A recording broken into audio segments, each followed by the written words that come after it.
Сериозен напредок во реформите во Македонија и во Албанија е забележан од страна на Европската комисија, што ќе биде нотирано и во незиниот извештај кој треба да биде објавен на почетокот од идната недела.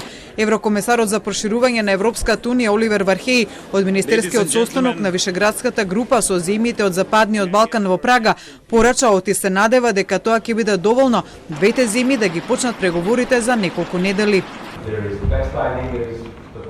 Она што можам да го кажам за извештаите е дека има сериозен напредок во двете држави. Многу сум охрабрен од фактот дека двете земји избраа да ги забрзаат реформите наместо да ги суспендираат по многу негативната порака во октомври. Тие се ангажираа во многу значаен начин, исто така од извештајот може да видиме дека се направени и суштински резултати кои земјите успеа да ги направат во многу краток временски период.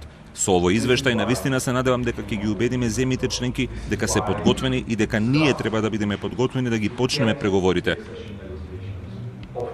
При тоа рече дека една од трите мерки за тоа да се случи е усвојувањето на новата методологија за преговори, која треба да обезбеди испорачување на реформите од страна на земјите, поголемо политичко инволвирање на земјите членки во процесот на преговарање, но и поголема динамика на процесот и негова предвидливост. Според Вархеј, доколку земјите испорачаат и ја завршат својата работа, тогаш треба и унијата да испорача од своја страна.